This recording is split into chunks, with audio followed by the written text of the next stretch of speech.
سلام كبرات تعزبتنا أب كوليج طبابات محبرة وسنة فلتاتنينا دلنا نايلوم مع تعديمنا يوم دلنا ها نايزي كوليج تمهارو خوينوم مس أرستنا زخير حسابات سلزلومي أرستنا خا من أسياتا معك أب قنقا بحفشو بزعوا قنقا تزاربنا من أسيات ترقم معك أب قنقا أينا كن لازب قنقا أنت مالتيو أنت تحشتوتاتك يحز شمي أبراهام بينا يبهل تمهاري أودي قانقا سنة قانقا ناي إرترا سنة قانقا سنة صحفن رابع عامتي قانقا انتهي يخنبل تراخنا باي وجن كم مبهالي مزارربي ننحنا مونغو كلتا ويكاب كلتا سبنا العلي نردا دالو ملخت زلو وي بمثال أوي وي كأني بقالات وي بصحف وي بناي منقصاص ملكتاوي منقصاص ناي ገጽ ይኹን ወላ ናይ አካላትና ተጠቂምና መልእኽቲ ከነመሓላልፍ ከለና አምነው ንሕድና ሞኻ ኣብ ሰብ ኣብ ደቂ ሰባት ጥራሕ ዝካየድ ንጥፈት ቋንቋ ክንብሎ ንኽእል ኮይኑ ይስማዕኒ ቋንቋ ብዙሕ ነገር ይሓቁፍ እዩ ማሕበራዊ ህይወት ብሙሉእ ብቋንቋ ዝተጠቃለለ ክንብል ንኽእል ይመስለኒ ስመይ ናሆም ሰሃፅን በሃል ካብ ዓውዲ ቋንቋ እንግሊዝን ስነ ጽሑፍን ተማሃራይ 3 ዓመት ኣብዚ ናይ ሎማ ኣንቲ መዛረቢ ኣርእስትና ኣልኢለ ክዛረብ ተኮይነ ቋንቋ ማለት ትማሊ ሎሚ መጻኢ ናይ ደቂ ሰባት ዝገልጽ ንደቂ ሰባት ከዓ ኣብ ትሕቲ ሓደ ጽላል ዘረዳድእ ቋንቋ ክብል ደፈርት ማለት እዩ ንደቂ ሰባት ኣብ ሓደ ጽላል ክጥርፎም ዝኽእል ቋንቋ እዩ ብዘይ ቋንቋ ናብራና ልክዕ ከም ናይ እንስሳታት ምኾነ ማለት እዩ ቋንቋ እንተዘይህሉ ደቂ ሰባት ሕጊ ዓሳብ ምነበረ ቋንቋ ስለ ዝመፀ ግን ወይ ከዓ ኢንቨንሽን ናይ ቋንቋ ንደቂ ሰባት ካብ ካልእ ዓይነት ህይወት ወይ ከዓ ካብ ኣረሜናዊ ዓይነት ህይወት ኣናጊፉና ናብ ናይ ሲቪላይዝድ ወይ ከዓ ናብ ስልጡን ሕብረተሰብ ከሰጋግረና ዝኽኣለ ቀንዲ ባእታ ቋንቋ እዩ ክብል ደፍር ስመይ ፊልሞን መድሃኒ ተምሃራይ ጂኦግራፊ ዲፓርትመንት 4 ዓመት ኣብዛ ርእሲ ተላዒላ ደላ ክዛረብ እንድሕር ዳ ኮይነ በዚኣ 4 ሓረግ ደለዋ ግጥሚ ቁሩብ ከሰንያ ቋንቋ መንነት ሃናፂ ባህሊ መለለይ ሕብረተሰብ ኣርማ ምብሃል መንገዲ ናይ ልዝብ ሓቋፍ መንነት በዓል ዓቢ ትርጉም ንኽብሪ ዝሕሉ ንሰባት ዘሕፍሮም ሕጂ እንታይ ማለት እየ ቋንቋ ክንብል ከለናስ ሓደ ዓቢ ዝኸለ ርእሱ ዝኸኣለ ኣርእስቲ እዩ ከም ኣርማ ምብሃል ወይ ከዓ ምዝርራብ ንጥቀመሉ ሓደ መልእኽትና ነመሓላልፈሉ ቋንቋ እዩ ማለት እዩ ብኡ ተጠቂምና ከዓ መልእኽትና ይኹን ተዝደለናያ ናይ ሓሳባት ክንገልፀሉ ንኽእል ማለት እዩ ብዛዕባ ቋንቋ ምዝራብ ሓያል እንድዩ ብዛዕባ ቋንቋ ምዝራብ ማለት ከዓ ብዛዕባ ሰብ ምዝራብ ማለት እዩ ስለዚ ቋንቋ እንታይ እንተልኪ ምፅኢላ ሓደ ቋንቋ ማለት ሰብ እንተይልኩን መልሲ እያ ምክንያቱ እታ ቋንቋ ምስ ሰብ እያ ዘላ ምስ ሰብ እያ ከዓ ማዕቢላ ስለዚ ቋንቋ ብሕፅር ዝበለ ወይ ብቕልል ዝበለ መገዲ መረዳድኢ መራኸቢ ተባሂሉ ይግለጽ እዩ ቋንቋ ግን ዕምቆቱ ካብዚ ንታሕቲ እዩ እሱ ጥራሕ ዘይኮነ እቲ ንሰብ ሰብ ዝገብሮ ካብ ካልእ እንስሳ እውን ዝፈልዮ ቋንቋ ስለ ዝኾነ ምስ ኣእምሮ ወዲ ሰብ እውን ጥቡቕን ዓሚቑን ምትእሳር ስለ ዘለዎ ቋንቋ ሰፊሕ ይመሸከሉ በዚ ክንከዶ ንኽእል ከም ቋንቋ ከም ኣካል ባህሊ ካብ ግዜ ናብ ግዜ እንዳተቀያየረ ይኸይድ እዩ ካብ ወለዶ ናብ ወለዶ ሲ ገለገለ ምቅያራት እንዳገበረ ይኸይድ እዩ ሕጂ ይምዕብል ዶ ይጠፍእ ዶ ከመይ ኣገባባቱ ኣብ ምልዋጥ ደሎ ኣብ መስርሕ ምልዋጥ ቋንቋታት ደሎ ከመይ ይመስለኩም አራይ ሽመይ አርሴማ መሐሪ ባህል ተማሃሪት ኤርትራዊ ቋንቋን ስነ ጽሑፍን 4 ዓመት ማለት እዩ ሕጂ ኣብቲ ናይ ምምዕባል መፂና ግድን ኣብቲ ድለዋወጥ ደሉ ግዜ ወይ ማፍቲ ክቀያየር ከሎ ምስኡ ሃኒ ወይ ክጠፍዩ ወይ ክምዕብል እዩ ማለት እዩ ኣብቲ ናይ ምምዕባል ድሕዳ መፂና ሓደ ቲ መበቀላዊ ቋንቋ ንኣብነት ኣብ ትግርኛ ጥራሕ ድሕር መፂና ጽሩይ ትግርኛ ካልእ ባዕዳዊ ሕዋስ ደይብሉ ክንዛረብ ከለና ዕቤት የርኢ ማለት እዩ ወይ ድማኒ ምስኡ ድተኣሳሰሩ ከምዚ ሲስተር ላንጉዌጅ ወይ ከዓ ብራዘር ላንጉዌጅ ንብሎም ካብ ቀረባ እዋናት ብሓደ ድመፁ ቋንቋታት ካብኡ ሓዊስና ወይ ድማ ንምስኡ ድተኣሳሰር ቃላት ኣምፂና ወይ ሓረጋት ክንሕውሰሉ ከለና እዚ ከማዕብሎ ይኽእል እዩ ነቲ ቋንቋ ማለት እዩ ኣብቲ ምልውዋጥ ክመፅእ ከሎ ምስኡ ደይተኣሳሰር ከምዚ ሕጂ ንትግርኛስ ካብ ጣልያን ወይ ካብ ካልእ ቋንቋ ኣምፂና ክንሕውሰሉ ከለና ግን ከጥፍኦ ይኽእል እዩ እቲ ነቲ ቋንቋ ነቲ መበቆላውሲ እቲ ባዕዳዊ እንዳዓብለለ ይኸይድ ንሱ ድማኒ ተለማዳይ ብዙሕ ግዜ ንጥቀመሉ እንዳኾነ ክኸይድ ከሎ ነቲ ደሎ ቋንቋ ነቲ መበቆላዊ ደሎ ከጥፍኦ ይኽእል እዩ ዓብሊሉስ ናብ ምድምሳስ ገፁ ከጥብሎ ይኽእል ማለት እዩ ሕጂ እንታይ ክንገብር ኣለና ኩሉ ግዜ ከም መፍትሒ ወይ ድማ ክገብሮ ዘለዎ ሰብ ከዓ ነቲ ቋንቋኻ ሕፅረት ኣለዎ ትብሎ ድሕዳእ ኮይኑ of course ከምዚ ቋንቋ ሕፅረት ዘለዎ ክኾን ኣይክእልኒ ኣጠቃቅማ ነቲ ሰብ ወይ ድማ ፅቡቅ ምብርባር ክህልወና ክኽእል ኣለዎ ካብ ነቲ ቋንቋ ደይኮንካ ሕፅረት ኣለዎ ትብል እስኻ ብግቡእ በርቢርካዮ ዲኻ መጀመርታ ክትሪኦ ኣለካ ሽዑኡ ኢኻ ክትውስኸሉ ዲ ዘለካ ወይ ሓረጋት ዲ ወይ ቃላት ካብ ካልእ ቋንቋ ወይ ድማኒ ነቲ ዘሎ ኢኻ ከተፅንዖ ዘለካ ሃኒ ክትፈልጥ ኣለካ ማለት እዩ ሕጂ ኣብቲ ለውጢ ግድን ኣሎ ከምሽ ብኣሉታ ክንሪኦ ንኽእል ወይ ድማኒ ብኣወንታ ክንሪኦ ንኽእል ከጥፍኦ ድኽእልን ከማዕብሎ ድኽእል ማለት ስለዚ ቋንቋ ክጠፍእ ይኽእል ክምዕብል ይኽእል ሓራይ ሽመይ ኣማኑኤል ሃይለ ይበሃል ካብ ዲፓርትመንት ኦፍ ሶሽዮሎጂ ኤንድ ሶሻል ወርክ ሰከንድ ይር ማለት እዩ ሕጂ ቋንቋስ እቲ ድመፅእ ከጥፍኦ ይኽእል ዶ ምስ ግዜ ድመፅእ ለውጥስ ከጥፍኦ ይኽእል ዶ ወላስ ከወስኾ ወይ ድማ ከማዕብሎ ይኽእልና ኣለና ሕጂ ብክልቲኡ ወገን ክንሪኦ ንኽእልና ሓደ ግዜ ኣለዎ ደጥፍኦ ግዜ ኣሎ ሕጂ ፎር ኢንስታንስ እዚ ናይ ኤርትራ ቋንቋ ንሪኦ ዘለና እቲ ፒውር ድበሃል ቋንቋ የለን ኣሎ ክንብላ ንኽእል ኢና ኣብዚ ሕጂ እዋን ምክንያቱ በቲ ናይ ባዕዳዊ ድበሃል ቋንቋታት ወይ ድማ በቲ ብመንእስያት ድመፅእ ወይ ድማ ዘቮልነራብል ድበሃል ቋንቋታት ምስ ግዜ ድመፅእ ቋንቋ ብኡስ ተዓብሊሉ ኣሎ ኣብ ገለገለ ከባቢታት ተኸድካ ድማ ወይ ድማ ኣብዚ ርሕቕ ድበለ ከባቢታት ናይ ኤርትራ ወይ ካብ ከተማ ውፅእ ድበለ ከባቢታት ተኸድካ ድማ እቲ ቋንቋ እቲ ድበለፀ ቋንቋስ ክጥቀምሉ ትርኢ ሕጂ ግሪ ድብለካ እንድሕር ብፍላይ ኣብ ከተማ ዓበየ ሰብ ዝኾነ ዓይነት ብዛዕባ ናቱ ናይ ከበሳታት ነገር ከይረኣየ ዓበየ ሰብ ተኮይኑ ግሪ ድብሎ እንታይ ዓይነት ቋንቋ እዮም ዝዛረቡ ዘለዉ ኢሉ ድጠፍኡ ማለት እዩ ሕጂ ምስ ግዜ ምስ ምምፃእ ቴክኖሎጂ ይኹን ምስ ገለ ቋንቋታትና ክጠፍእን ክምዕብልን ሓቂ ግድነት እዩ ግን ኣብዚ ሕጂ እዋን ኮይና ክንሪኦ ከለና ዳርጋ ቋንቋታትናስ ኣለዉ ክንደሉ ኣብ ዘይንኽእል ደረጃ ንበፅሕ ኣለና ሕጂስ ግድነት እዩ ክፀልዎ ማለት እዩ ብክልተ መልክዕ ክተሓዝ ዘለዎ ምክንያቱ ባህሪ ናይ ቋንቋ ይልቃሕ እዩ የልቅሕ እዩ ወላታ ዝነኣሰት ኣብ ዝደሓረ ደረጃ ዘሎ ቋንቋ እውን ነቲ ዝሃብተሞ ቋንቋ ከተለቅሕ ትኽእል እያ ብገለ መገዲ ስለዚ ምትሕዋስ ክበሃል ከሎ ኣብ ዘድልን ዘየድልን ተባሂሉ ብክልተ ክምቀል ይከኣል እዩ ዘይብልካ ቃላት ዘይብልካ ኣምራት ክትልቃሕን ክትሕውስን ባህርያዊ እዩ ዝኾነ ቋንቋ ከዓ ዝገብሮ እዩ እቲ ሓደ መዳይ ምትሕዋስ የድኩሞ ዶ ወይስ የህብትሞ ዝበልክዮ ግን እቲ ብመደብ ምስ ስርዓተ ቋንቋ ናይቲ ትዛረቦ ቋንቋ ዋሃይድካ ትልቁሖን ትጥቀመሉን የህብትም እቲ ብፍኑ ወይ ሰኣን ምፍላጥካ ወይ ከፋሽን ወሲድካ እትሕውሶ ግን የዳኽሞን ይሃስየን ኢልና ኢና ንጉምጉሞ መጀመርያ ደሴ ቴድሮስ በሃል ካብ ዲፓርትመንት ስነ ቋንቋን ስነ ፅሑፍን ራብዒ ዓመት ማለት እዩ ሕጂ እዛ ርእስትናስ ቋንቋስ ኣብ ግዜ ለውጢ ምስ መፀስ ክጠፍእ ይኽእል ድዩ ክምዕብል ይኽእል ድዩ ብልክዕ ቋንቋና ምዕብል እዩ ብፍላይ ናይ ኤርትራ ማለት እዩ ምዕብል እዩ ደሎ ንኣብነት ኣብቲ ናይ ቀደም ሊትሬቸር ዝነበረን ኣብ ናይ ሕጅን ክንረኣዮ ከለና ብዙሕ ፍልልይ ኣለዎ ናይ ቀደም ሊትሬቸር ዋላ ዳ ፅቡቕ ሃሎ ዳ እምበር ኣብዚ ግዜ እዚ ግን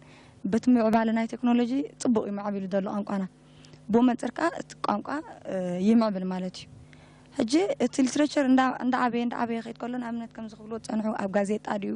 ኖቨላት እንዳተፃሕፈ ኸይድ ንባዕሉ ዝግጥምታት ኣብ ዝኾነ ነገር እዚ ሕጂ እንዳማዕበለ ከይድ ከሎ እቲ ቋንቋ ከዓ ምስ እዩ ዝምዕብል ስዩ ዘማዕብሎ እቲ ሊትሬቸር እዩ ነቲ ቋንቋ ዘማዕብሎ ማለት እዩ ስነ ፅሑፍን ስነ ቋንቋ ንብሎ ደለና ማለት እዩ ብኡ መንፅር ከዓ ብሰንኪ ቴክኖሎጂ ከዓ ቋንቋና ከዓ ይልወጥ እዩ ከምዚ ናብ ሕማቕ ነገር ወይ ይዝሕትል ወይ ከዓ ካልእ ቋንቋ ባዕዳውያን ቋንቋታት ይዕብሉሎ ማለት እዩ ንኣብነት ኣብዚ ያለ ሓንቲ ታሪክ ቀደም ዘመንሲ ሓደ ሰብኣይ ሓደ ክልተ ጓልን ወድን ፍቑራት ነይሮም ሕጂ እዚኦም ክልተ ፍቑራት ከምዚ እቲ ወዲ ዳርጋ ናይ ወዲ ሹቕ ገለ ዘረባ ይትዛረብ ሕጂ ዕሩኽ እዮም ነይሮም ካብኡ ከዓ ተባኢሶም ኣብ ቤት ፍርዲ ገለ ቀሪቦም ከሲሳቶ ማለት እዩ ነቲ ወዲ ተጓል ሕጂ ከሲሳቶ ኣብ ቤት ፍርዲ ቀሪቦም እንዳተሓተተ ከሎ በቃ ከምዚያን ኬዝ ጌርካ ኣለኻ እሞ እንታይ ትብል ገለ ኢሎም ቃልካ ሃብ እብልዎ ማለት እዩ እቲ ወዲ ዝተዛረቦ ዘረባ ኣወል እዚኣ ቅዙፈያ ነይራ ፋካ ገለ ተጀይበለይ ነይራ ቤላ ሓኪምና ድሓር ግን ትራማራ ኣብዚሓ ፋዘር ገጢሙኒ ዶ ብራዘር ጋማን ኢልኒ ዶ ክትብለኒ ጀሚራ የኣነማ ራይ ሓሪፍ ኣብ ሕርማ ፋካ ሃብኒ ኢለ ኢር ምስ ከልኣትኒ ኣብ ክሳዳ ዝነበረት ጎል ጠሊዐ በይዐ ምስ ጀምዓ ዓሚረሉ ኢሉ ተዛሪቡ ትዳኛ ወላ ሓንቲ ክብሎ ይከኣለን ነታ ዝነበረት ናይ ክስታይ ሃሪሙ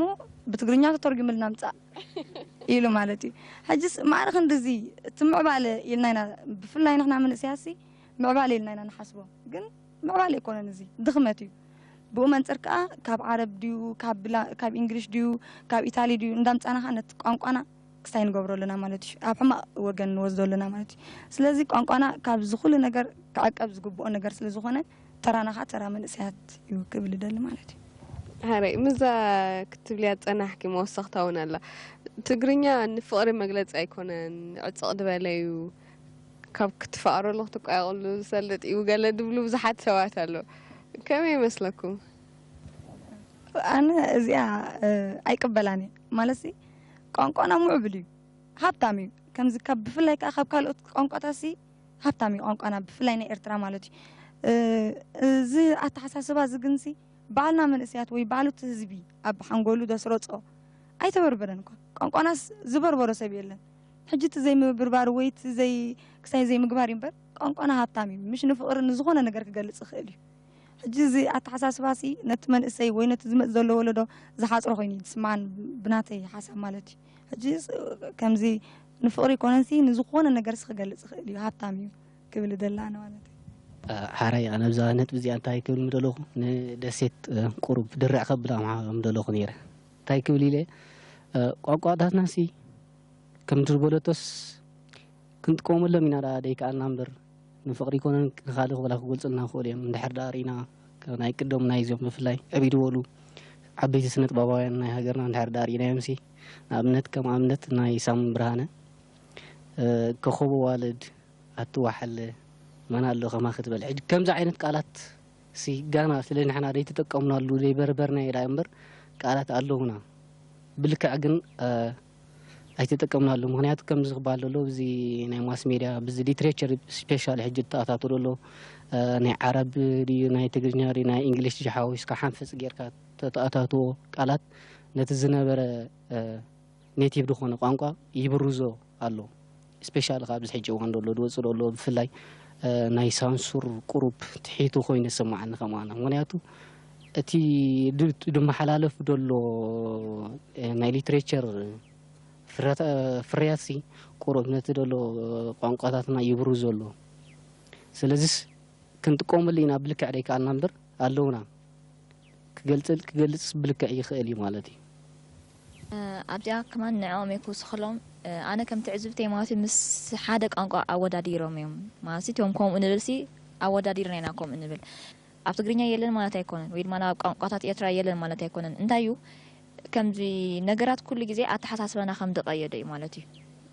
مالت كم ده حسبنا يدخون النجار يخون خيري نحري لنا حاسبنا كنا متقون خيرنا بعنا نحر عتينا ما كعتقونا يخيري تاني مبالي نفلاليو وي بحبرتسب دي وي بلوكيشن ببوتا دي نفلاليو اذا عينت قانقاسي اب كتما ايزربني إلكا اتا اب كتما تتقمل قانقا انت يخونكا يحطركا ماتي بتبعلها تمصدلها اذا دماني اب قطر ايتقملني تبل شعتهم اب قطر دلو خا كمز عينت قانقا طبق غصلا يكلنيو يبلو بزح አሎ ተመነስ ያደለና ከም ቀንዲ ተረቋሕቲ ነገራት ካኒ አይ ፈተሽናን አይ በርበርና ማለት እዩ ሕብረተሰብ በሐፈሻ ቀንዲቶም ኣብ ንጥፍታይ በሃለ ዶኻ ተመነስያት ማለት እዩ አይ ተፈተሸን ሕጂ እንታዩ ሓደ ንኾም ሓገዝ ተባሂሉስ ኣብ ጋዜጣ ኸማኔ ከም ዝትርጉም ቃላት ኢሉ ይመጸናዩ ንሕና ደይ ንፈልጦ ማለት እዩ ሕጃው ኣነ ንሕዳ ጽባቐ ክገልጽ ደሊ ኮይነ ሓጺርኒ ትግርኛ ንሕዳ ይብላለ ኮይኑ ኣው ክረኽቦ ይኽእል ክወጽ ይኽእል እዩ ንኣብነት ንዝኾነ ንጓን ስቴት ዲ ዋላ ንወተባዕተይ መግለጽ ጽባቐስ ዝኸውን ሰኣለና ኣብ ትግርኛ ንመገሰጽ ዝኸውን ድዩ ንመፈራርሒ ከምዝ ንለበዋ ድኸውን ንምሕጽንታ ንዝኾነ ኣጋጣሚ ወይ ድማ ኩነት መግለጽስ ኣይሰኣንን እዩ ማለት ግን እንታዩ ኣይፈተሽናዮን ኣይተበርበረን حج انتي خان قاليو نايك قدم ماتي بتم أبوتاتنا قالينا خمس جزء أريحنا نزربلو أبز حج وان دزرب كوينا يسمع عناني تستقرني نسيو من إنه تايك أيران تراين تايو نايك زي في اللي ساتهم دك قدم يبهالو نحنا دك جزء دك حجنا بهالو مالتي حج انتيو تناتهم متك أمس كم زي حدا قال زحفر نقر غيرنا نوصله حدا من نسي كوينا ندحاكم تدقيموس كم زيني عبيتي تدقيمو وينك قدم تقرنيا تزاريبو قال نبل تقرنيا ولا حتى يتغيرن دلو تسابي دفال دلو سب كاني سب تتفلالي تدلق او قانسيو نعكو تتقموا لك ماتي نتناي قدم زنبرس تتقموا لك دمت بالقرطاش نبل ازي ترجم ما يفلطنا ማለት መግለጽ ጽባቀ እዩ ሕጂ ነዚ ውሒድ ነዚታት ውሒድና ኢና ንብል ዘለና ማለት እዩ ስለዚ እንታይ ብግቡእ ስለዘይ ተጸንዐ ብግቡእ ስለዘይ ተበርበረ ትርጉሙ ስለዘይ ተፈልጠ ወላ ነቲ ንፈልጦ ወይ ማለት ንሰምዖ ነገራሲ ንምንታይ ንገልጽ ኣይበልናዮን ኣይጽንዓናዮ ማለት እዩ ስለዚ ቀንድቲ ኣብ ንጡፍ ክሰይደሎ ብሕብረተሰብ ብሓፈሻ እቲ ኣብ ንጡፍ ኩነት ደሎ ኻት መንሴካ ቀንድስ ትርጉም ከጽንዕ ኣለዎ ሕጂ እቲ ቃላት ኣሎ ኣይጠፈን ትርጉም ስለዘይ ፈለጥና ግን نفقر ديو نزخنا ديو يجتزلا يلن ويماني كان مش يحاصرنا له إلنا كان بعنا سننا أصلنا مات لازم كجلس يخليه نبوزح نجرا من جمهرتا نقعد تفهمي كالبال كاب ديبارتمنت اوف ياريل المالتي كان سنتشوفن إيرترا وبوجاني كل كم زوجته لتصنعت مالتي كابات تحسس فانا يبز بجسمبر كم تقرني كمان نفقر زجلس يلن أجينا أبنات كلنا عم تقوموا مالتي بعدهم قالتنا كما فقري زي زمان عم تسوق مالتي وكم حبي بيب قال يتقوموا له بتقرني سي لك ترجم على ديكشنري هلو بالراي ولو لو قال زبها له جنز تقوموا له سبيلن سبيشال خمس لك اكتب له صنعت زي وبقى لو قالت ناي تقرني سي دات افس لزخ يزلو اب كتماتات زي أين تقوموا لنا مالتي شمي صنعت ولداوي بحال كاب سنة حبرتسبن محبراوي عيون سالسي عامت مالتي حراي أنا انتاي كبلجي تي قانقان فقري يقولص أديو ندي تحتو إن قانقان صبو غيرو يقولصو أم انتاي دا تفللي هجي أبتا ما غزي ويابت أتغابابناتنا يتشيغر كوين دل إذا انتاي كله أبز غزي زلو ولدون انتاي كوينلو كله مهور أكال كوينلو مالتي ويون تخاتاتالي ماس ميديا مالتي حجي ولا أبتي رياليتي نحر وريدنا حجي قانقانا يقلص مخانو قدم كرد زوم نحنا حجي توليدنا زلنا أبوتات ناس بمنتاي يوم تفاقيرو بتقرنيا خيدهم يوم قال حاتيتهم تفاقيرهم تمريم عنا وليدهم مالتي تقرنيا زي قالت نيرتو زخون زغل إرتراو منن إرتراو بحال ولودا أي مخلون مالتي مخنياتو بتقرنيا تفاقيري إمتي حجي نحسبه كاب كندي عامتا زصنح ولودس ناتقالالو صلو زمص قانقاس نفقر ناتحاتتلو ناتملسلو زمص قانقا كمي غير حجي ابانا بصحي فقر ايغلصني زبال انتاي دا تشجر انتايو نحنا مستمع عبيلنا إلنا تحساسبانا سلنغير اب هوليوود زتقسو قالات اس كمغلص فقر غيرنا نتقملو وي اب حق حجي ابزا حجي زلو اوالنا انتاي حدث يفكرك سخيس مغارة البيغي صنع هيوتي كل نجاري كاب كبلا you are everything for me my heart sweet قال خبلا يقلا مالتي كمز انت ليا تقول انت هتكونه بتاع مخت مسطيا مالتي دحر بتكرنيا قليصيا مش قبل عليس قال قدل الناس زلن خمسلاي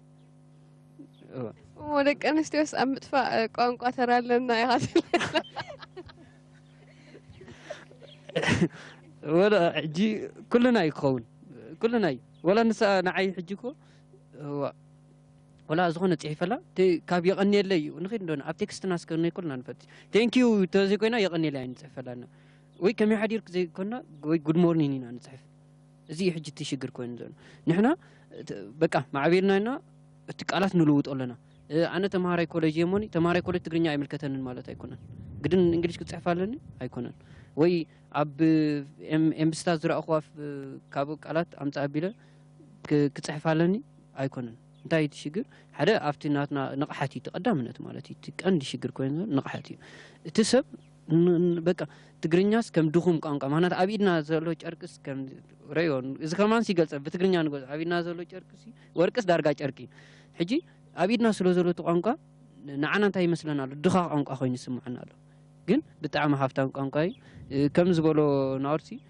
ወሎሎ ይገለ ኣብቲ ናይ ቀደም ፊልም ሞነርአዮ ወሎሎ ይገለይሉ ንታጓል ክሳይ ብላ ከሎ ብርባት ትሕጎስ ስለምንታይ ገላጽ ፍቅሪ ስለ ዝኾነ እዩ that's why just አዊቲ ሽግር ኣብቲ ንራዳር አና ይኾን ይስምዓና ማለት ሰላም መጀመርታ ሽመይ ሄኖስ ብሩክ ይባሃል ተማሃራይ ስነ ቋንቋን ስነ ጽሑፍን ኤርትራ 4ይ ዓመት ማለት እዩ እዛ ደሴት ክትብላ ጸንሕት ጽቡቕቲ ሓሳባትና ግን ኣብዚያ ክውስኸላ ዘለና ነጥብ እንታይ ያላ ጽቡቕ እዩ እዚ ዝበለቶ ማለት እሲ ካብ ካልእ ቋንቋ ምውሳድ ነቲ ቋንቋ የማዕቡላ እዩ ግን ያሃስዮ ኢኻ ክትብል ጸኒሓ ብልክ ኣለኺ ያሃስዮ ይኮነ ነቲ ቋንቋ ምክንያቱ ካብቲ ዝነበሩ ካብቲ ኦሪጂናል ዝበሃል ቋንቋትስ ይጠፋ ኣሎ ግን ኣብዚ ግዜ እንተዳ ርኢናያሲ እዞም ዓበይቲ እዞም ብልክዕ ነዝናትና ቋንቋ ዝፈልጥዎ ዝበሃሉ ቶም ዓበይቲ ቶም ኣቦታትና ኣብ ሓጎታትና ዝኣመሰሉስ የለውን ይጠፉ እዮም ዘለዉ ምስ ግዜስ ግድን ብዕድመ ብሞት ወይ ብሓደጋስ ግድን እዮም ዝኸዱ ዘለዉ ነቲ ሳቶም ሒዞምዎ ዝጠፉ ወይ ከዓ እቲ ሳቶም ሒዞምዎ ዘለዉ ኣርካይቭስ ኣብኡ ተሓቢኡ ዘሎ ዘይተበርበረ ብዙሕ ዘሎ ቋንቋሲ ከመይ ጌርና ኢና ደኣ ክንትኮ ንኽእል ሓንቲ ዘላትና ኣማራፂ እንታይ እያ እንተራእልናሲ ሓድሽ ቋንቋ ክንፈጥር ጽቡቕ ይከኣል እዩ ግን ካብ ሓድሽ ቋንቋ ምፍጣር ነቲ ዘሎ ካብ ካልእ ዘሎ ቋንቋ ምሳኻ ተሒዝካዮ ዘለኻ ቋንቋ ወሲድካ ናብ ናትካ ምቕያር ይሓይሽ ንኣብነት ሕጂ እዛ ሕቶታት ኣላ ኣቦና ወልደ ማርያም ከማን ከምፅኣ እንከሎሲ ፕሮብሌም ምሾ ትብል ነይራ ፕሮብሌማታት እዩ ቀይርዋ ናብ ምንታይ ካብ እንግሊሽ ዝነበረሲ ናብ ትግርኛ ይቀይርዋ እንተራሪእና ሕጂ ፕሮብሌማታት እንተራኢልናሲ ዝያዳ ካብ እንግሊሽ ናብ ምንታይ ይጸርያላ ናብ ትግርኛ ይጸርያላ በቲ ሓደ ወገን ከዓ ከም ቮካብላሪካ ይውስኸልና ካብ ካልኦት ቋንቋታት ምውሳኽ ምክንያቱ ነቲ ንጥቀመሉ ዘለናሲ ኣብ ፎርማል ይኹን ወይ ከዓ ኣብ ኢንፎርማል ኦኬዥንሲ እንተራ ብብዝሒ ቃላት እንተራ ኣለካ ክትመርጽ ዓቕሚ ኣለካ ማለት እዩ ክትመርጽ ትኽእል ኢኻ እንተራ ቃላትካ እንተራ ውሒዶም የብልካን ክትተዓጻጸፍ ኣይትኽእልን ኢኻ እንተራ ቃላትካ እንተራ በዚሖም ካብ ካልእ ትወስድ እንተራ ኾንካ ነቲ ናቶም ወሲድካ ናብ ናትካ ቀይርካ እንተራ ኮፍ እንተራ ትብል ኣለኻ በቲ ሓደ ወገን ነቲ ቋንቋ የህብትሞ እዩ ብልክዕ እንተራ ርኢናያሲ እዞም ዕብራውያን ማለት እዩ እስራኤላውያንሲ ን1700 ዓመታት ቋንቋም ጠፊኡ ነይሩ ዳርጋ እንታይ ኣብ ኢንፎርማል ኦኬዥንስ ወይ ከዓ ኣብ ገዛ ጥራሕ ዝጥቀሙሉ ነይሮም እንታይ ግና ገይሮም ካብቲ ዝነበሮም ካብቲ ናይ ሬሊጂዮስ ሴሬሞኒስ ወይ ከዓ ካብቲ ናይ ሬሊጂዮስ ኣስፔክትስ ኣውፂኦም ልክዕ ከምዚ ኣብ ናትና ዘሎ ቋንቋ ግእዝ ማለት እዩ ኣውፂኦም እንታይ እዮም ገይሮም ከም ብሓድሽ እዮም ምስ ካልኦት ቋንቋታት እናሓወሱ ነቲ ናቶም እንዳ ኣምፅኡ ነቲ ቋንቋቲ ሰጣቢሎሞ ማለት እዩ ከም ብሓድሽ ካልእ ቋንቋ እዮም ፈጢሮም እታ ዕብራይስ ትበሃል ቋንቋስ ከም ብሓድሽ እዮም ኣምፅሞ ድሕሪ ክንደይ ዓመት እዩ ዝኸውን ዘሎ ድሕሪ 1700 ዓመታት ሕጂሲ በቲ ሓደ ወገንሲ ጽቡቕ ኣለኽ እንዲ ይሃስ እንዲ ግን ቋንቋኻ ኣብ ምድላብካ ሓይሊ ኣለዎ ማለት እዩ አንተ ወይ ኣምፂኽያ ነርክ ከም ነጥቢ ከማን ክንልቃሕ ንኽእል ኢና ግን ዝያዳ ነቲ ቋንቋ ዘህብትሞስ ካብቲ ኣሕዋት ቋንቋ ድበሃል እንተተለቅሕ እዩ ገሊልክ ነርካ አንተ ወይ እንታይ ንምባል ሕጂ ድማሳሰላ ቋንቋታት ኣለዋና ትግርኛ ግእዝ ኣለና ሕጂ ኣብኡ እንታይ እዩ ተመሳሳሊ ወይ ድማ ከም ዝምሽ ብቀረባ ተቀራራቢ ሓንቲ ዓይነት ትርጉም ክንረክብ ንኽእል ኢና ማለት እዩ ሕጂ ክንልቃሕ ከለና ቀዳማይ ነገር ንምንታይ ንልቃሕ ክንብል ኣለና ካበይ ገለ ኸይበልናስ ቀዳማይ ነገር ንምንታይ ንልቃሕ ሓደ ሰብ ኮ ገንዘብ ድልቃሕ ንዑ ንሕር ደይብል እዩ ንሕር ኣለካ ንምንታይ ትልቃሕ እኹል ንሕር ኣለዎ ኸይሉ ክልቃሕ ኣይክእልን እዩ ነቲ ምስ ተለቅሖ ድማኒ ተለቂሕካ ሽዑኡ ንሕዳ ገንዘብ ደሊኻ ኾንካ ብላዕሊ ሰሪሕካ ነቲ ተለቃሕካዮስ ኣበርኪትካ ዕዳኻ ክትመልስ ክትክእል ኣለካ ብተመሳሳሊ ድማ ኣብ ቋንቋ ልክዕ ከምኡ እዩ እቲ ትወስዶ ዘለኻ ቋንቋ ንምንታይ እዩ ነቲ ምግላጽ ዘሸገረካ ነገር ወይ ድማ መግለጽ ዝሰኣንካሉ ነገር መግለጽ ረኺብካ ንዑ ኣጽኒዕካ ናትካ ወይ ድማ ናተይ መበቆለ እዩ ድብሎ ቋንቋ ምስ ረኸብካ ሽዑ ነቲ ባዕዳዊ ደምፅኻ ድማ ክትመሰውን ትኽእል ኢኻ ማለት እዩ እዚ ግን ምናልባት ወለዶታት ወስድ ግዜ ክኸውን ይኽእል እዩ ሕጂ እንታይ እዩ ክንልቃሕ ከለናስ ከምዚ ድማሳሰለና ክኾን ኣለዎ ቀዳማይ ነገር ክንፈልጦ ዘለና እንታይ እዩ ቋንቋን ባህልን ቀጥታዊ ምትእስሳር ኣለዎ ማለት እዩ እቲ ቋንቋና ብቐጥታ ነቲ ባህልና ናትና ዝገልጽ እዩ ሕጂ ካብ እንግሊሽ ወይ ድማ ካብ እንግሊዛውያን ክንቀድሕ ከለና ናትናን ናቶምን ባህሊ ነንበይን እዩ ማለት ይፈላለዩ ደማሳሰለና ክኸውን ክህሊ ይኽእል ግን ይፈላለዩ ቋንቋና ድማ ልክዕ ከምኡ እቲ ናቶም ቋንቋ ነቲ ናትና ባህሊ ክገልጽ ኣይክእልኒ ናትና ቋንቋ ድማ ነቲ ናቶም ባህሊ ክገልጽ ኣይክእልኒ ማለት እዩ ስለዚ በዚ ንሕደይ ተኣሰረና ኮይኑ ስለምንታይ ካብ እንግሊዛውያን ንሕና ንልቃሕ ባህሊ ናትናን ናይ ኢትዮጵያውያን ድመሳሰል ነገር እዩ ኣምሓርኛ እቲ ቋንቋ ናቶም ማለት እዩ ከምኡውን ኣብ ትግረ ከዓኒ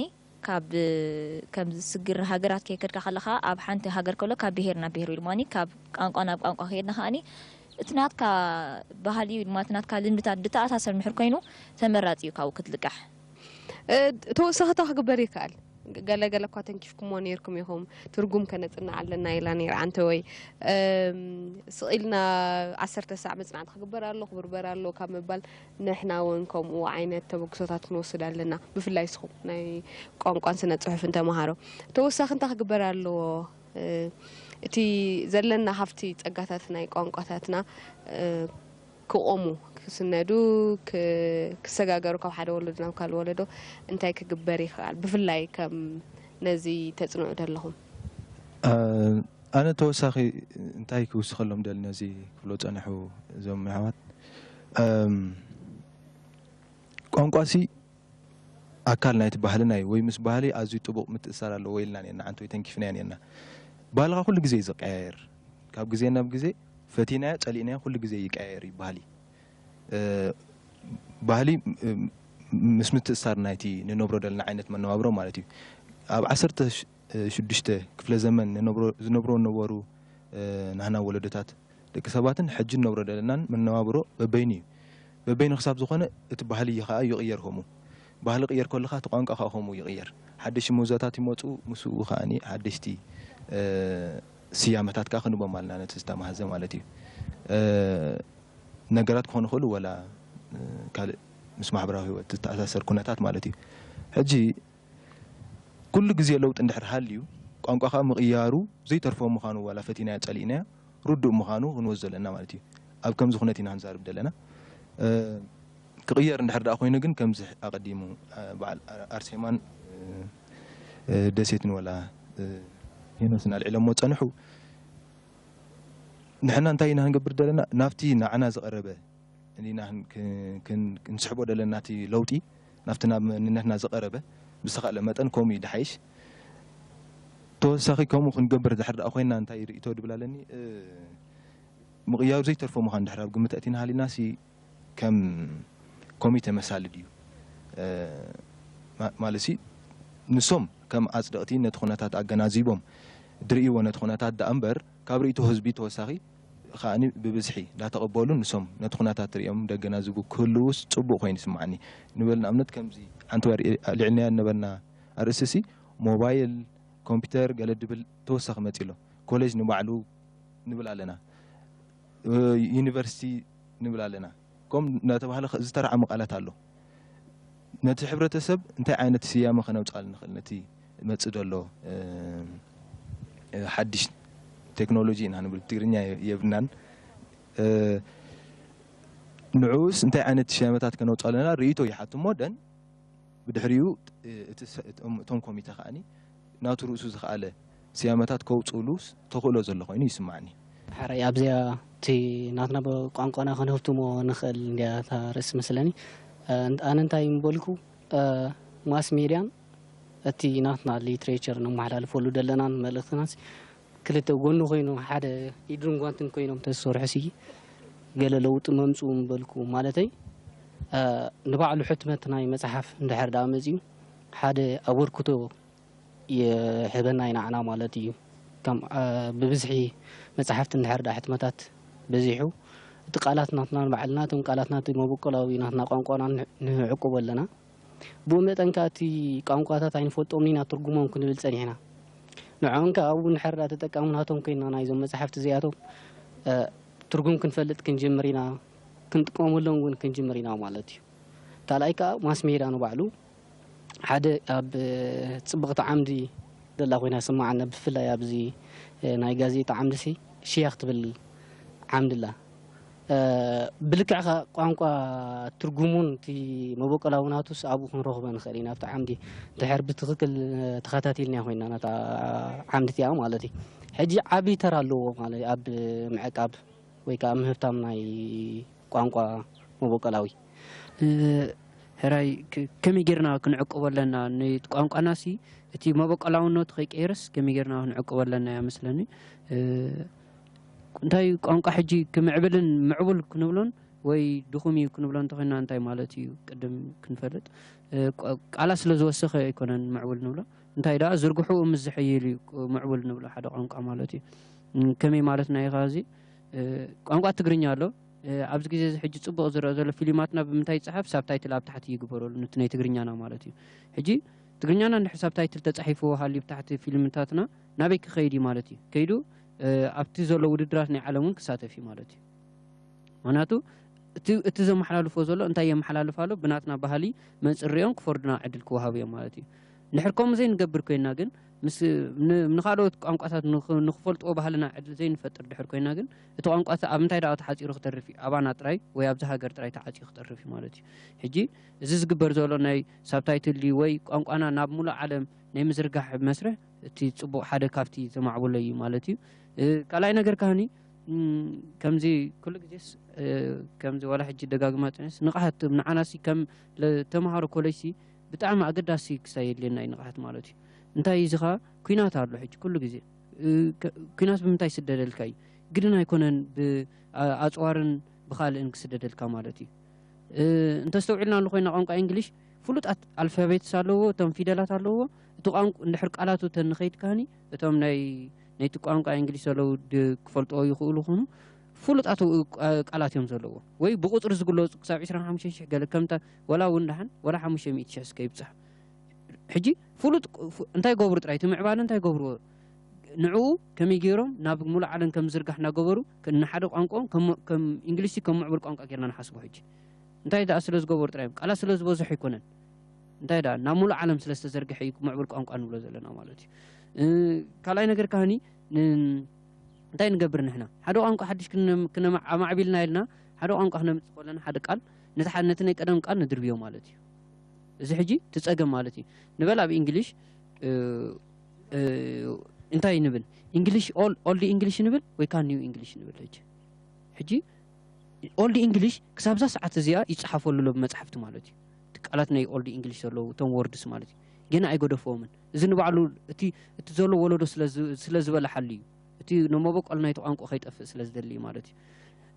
ኦልዲ እንግሊሽ ይጽሕፉ በቲ ሓድሽ እንግሊሽ ብሓድሽ ወለዶ ዝመጽኻ ይጽሕፉ ሕጂ ንኽልቲኡ እንታይ ገይሮም ኣለዉ እቲ መበቆል ናይቲ እንግሊሽ ክሳብ ሕጂ ኣብ ሙሉእ ዓለም ይኸይድ ኣሎ ንሕና ግን እንታይ ንገብር ሓንቲ ቃል ምስ ረኸብና ኣሃ እዚኣ መንእስያት ክፈትውለ ይኽእሉ እዮም ኢልና ንዓ እትው ነብላ እንታይ ንገብር ኣለና ነቲ መንእሰይ ከመይ ጌርና ይስሕቦ ኢልና ንሓስብ እምበረ ከመይ እንታይ ንሕልፈሉ ኣለና ኣይንፈልጥን ኣለና እዚ ሕጂ እቲ ሽግር ሕጂ ኸ ብሃገራዊ ደረጃ ኣነ እንታይ እምበልኩ ብሃገር ከምዚ ናይ ላዕለዎት ትካላት ምዘና ዘለዎ ብሃገር ደረጃ ኸ ምዘና የድልዮ ኣሎ ቋንቋና ምክንያቱ ክንደይ ቃላት ኣለና ኣብ ትግርኛ እንተልና እውን ኣይንፈልጦን ኢና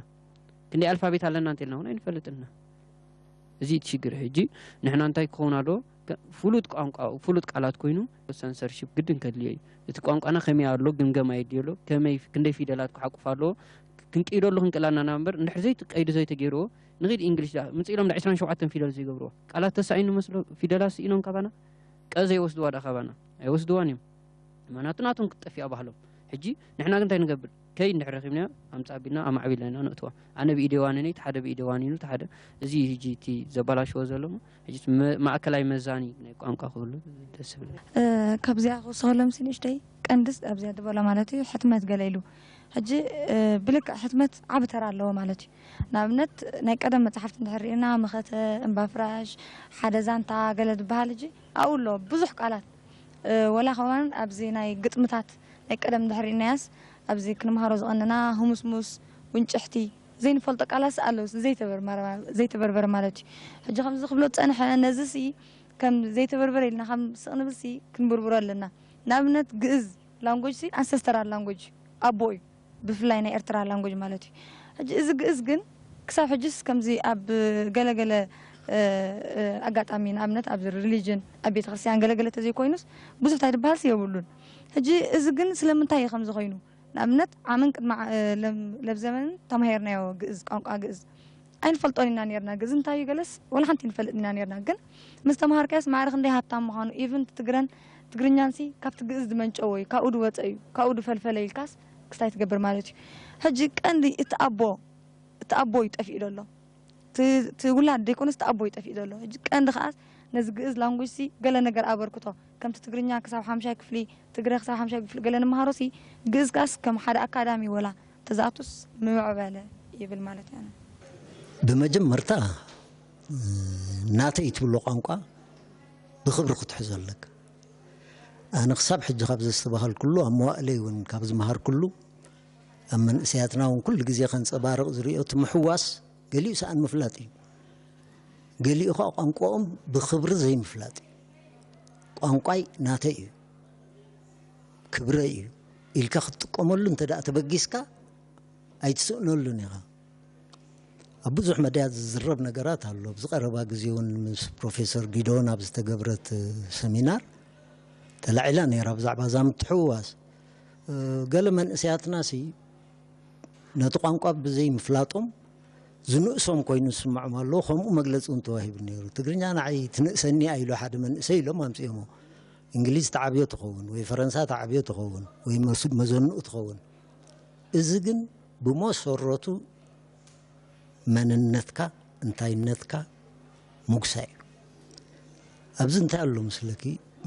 بصفح زبالو خنري اندحر خوينا حد خلت كوتيشن سالوا ابنا يونسكو صحف سي طيب المسلكي اب اكبات قانقاتات نفس وكف قال كوخبه in a galaxy of languages every word is a star إذا مجلسنا يونسكو خاب زعبا ما زرتان بزعبا قانق أدى كتابة وخلو زبالوه حجينا عايز الرأيني أما سياتنا زلوا هقف بزعبا قانق أمون قانق أدى أمن مس من النتو ما تحاحيزهم مس كبرت تحاحيزهم كساب زي رأيوه كحوسيهم كخديهم أبزحت صار جزية بزي أخل لنا حنتنيش تناقفيتها صواب بلالكن يا رب زي أبزن شلفكم بمول أناي تقرينا مصحف يراهن بوحدتي عبيت مصحفت ناي تاريخ زني ألم سجد كمان أبزي أخص أنحاس نيرون تاريخيا يلوان كم زن حرقينو